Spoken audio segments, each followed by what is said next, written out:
Have you ever had a song stuck in your head? A dumb song that perhaps you don't even like, stuck in your head all day, and you are conscious and awake and you can't get it out of your head. All day. This is while you're conscious and awake and you can't control it. So what about when you're in the stupors of death? Stupors meaning like a drunken state. If you're 100% awake and you can't control a song in your head, what makes you think you can control it when you're in the stupors of death? And a song that you love might come out. And so these songs, they roll off our tongues easily. I'm going to ask you, I'm going to give you some lyrics, alright? And if you can complete them, you can complete them out loud, or you can complete them internally, or whatever you like. We will not accuse you of knowing these songs, because some of them I had to call friends and got these lyrics from. Some of them I heard from commercials, and even in the newscast I would hear them. So if I say, who let the, you know the end. And if I say, oops, don't worry, I love you, you love me, born to be,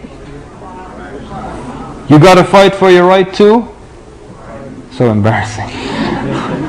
You ain't nothing but ain't no mountain, I believe I can, you say I'm a dreamer, but we will, RESPECT, find out. How about some difficult ones? Under my umbrella. I've never heard this, but they told me you would know it. Okay, now for the gangsters. Been spending most of their lives living in a... Brothers are like... How about this one then? Alright, alright, alright, alright. You know the rest of it? It's Outcast. Alright, alright, alright, alright, alright, alright, alright. Okay, complete the verses. وَمَن يُشَاقِقِ الرَّسُولِ مِن بَعْدِ مَا تَبَيَّنَ لَهُ الْهُدَى وَيَتَّبِعْ غَيْرَ سَبِيلِ الْمُؤْمِنِينَ نُوَلِّهِ مَا تَوَلَّى. Excellent. وَنُصْلِهِ جَهَنَّمَ وَسَاءَتْ مَصِيرًا. طيب, وقال الرسول يا رب إن قوم اتخذوا هذا القرآن مهجورا. Oh my Lord, the Prophet said, oh my Lord, truly my people have abandoned the Qur'an. وما من غائبة في السماء والأرض إلا في كتاب مبين. So what makes us think we will be able to say La ilaha illallah so easily? When music rolls off our tongue and lyrics rolls off our tongue so easily, and the Qur'an has to struggle to come out of our mouth.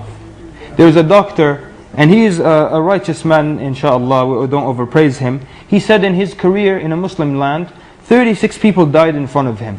36 people, and he would tell them, say La ilaha illallah. And in his entire career, only one person was able to say La ilaha illallah. And he would say that now, I guarantee you can say it 1,000,000 times if you want to right now. And everyone thinks they will be able to say it. But out of 36, he only saw one person able to say La ilaha illallah. So test yourself. What rolls off of your tongue easily? When you have a close call or you drop something and it breaks, what is the first thing on your tongue? Do you say Bismillah, Subhanallah, La ilaha illallah, Astaghfirullah, or is it a bad word? Oh, sugar, or something else. Or do you start damning things because something happened or something broke? So if in this dunya, while you are 100% awake and conscious, the first thing that rolls out of your tongue is something bad or a bad word, what makes you think you can say La ilaha illallah and it will roll off your tongue easily? And the Prophet ﷺ said, Man kana akhiru kalamuhu fi dunya La ilaha illallah dakhala al-Jannah. Whoever his last speech in this dunya is La ilaha illallah, he will enter into paradise. And so now, the whole point is not to make you think you will not be of those people. Ask Allah Azza wa Jal that all of us are those who say La ilaha illallah as their final word.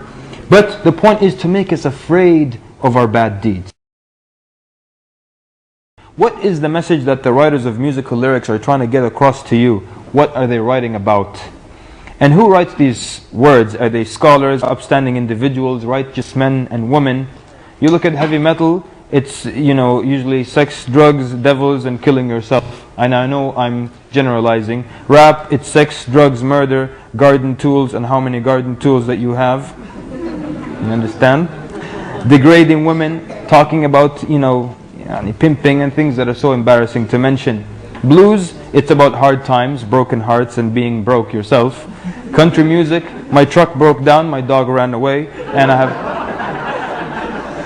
have a broken heart as well. So, are the writers of these songs people that you would like to get advice and words of wisdom from? What is Puff Diddy attempting to tell you in his lyrics? What would you get advice from someone whose name is Snoop Doggy Kalb? Snoop Doggy Kalb. So, and would you take advice from me today, Kamal al-Makki, if I was sitting here dressed in baggy and sagging pants and I had a grill in my mouth and I was cursing? Would you accept advice from me? Any kind of advice from me? So why do people then listen to the lyrics of these people and accept their advice? So someone might argue that this doesn't affect me. I listen to this music, it's just entertainment and it doesn't affect me. And someone like that I would ask, have you ever been to a high school? When you enter a high school today and you look at people, can you, just from how they dress, identify those who listen to heavy metal and punk rock just from how they dress? And those who listen to hip hop just from how they dress? And who are the people who are called the goths or listen to, isn't that a subculture that is related to gothic music? And cases of suicides from listening to songs. You may remember in the 80s there was a lawsuit against a man, Ozzy Osbourne, because some kid listened to his song and he shot himself, he committed suicide. I mean, whether or not he told him to do so, but the point is some people are affected by these kinds of things. There's a question from the greatest website in the world. Anyone know what that is? Islamcure.com. You've heard that before, huh? Look at this question. I'm not going to read the answer or anything, but just look at the way this person framed this question.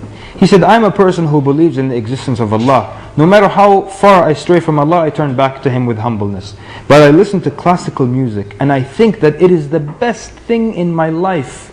It does not provoke desire. Rather, it helps me review myself and my mistakes. I feel that Islam is a backward religion when I hear those who say that all kinds of music are haram. Just look at this question. And the Shaykh tells him, you said it's the best thing in your life, and you didn't mention Allah, and you didn't mention the Qur'an, and you didn't say Islam was the best thing in your life. Look at how it takes over people's lives, people. And he says, it helps me review myself and my mistakes. So the Shaykh said to him, it didn't help you review this mistake when you wrote it. And he tells me, you feel Islam is a backward religion just because of this? So you see how much now it takes over people's lives and their hearts. And so they defend it and they tell you, well, it calms you down and it relaxes your nerves.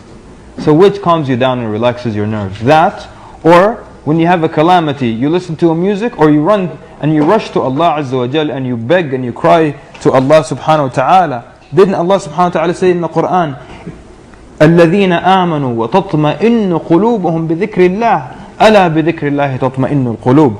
Those who believe and whose hearts find satisfaction in the remembrance of Allah. For without doubt in the remembrance of Allah do hearts find satisfaction.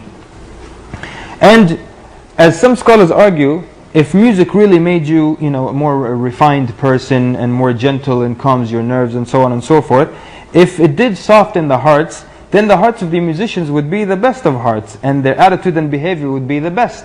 But what do we find as a reality? That they are the people who behave the worst. So that means it can't be something that gets you to behave better.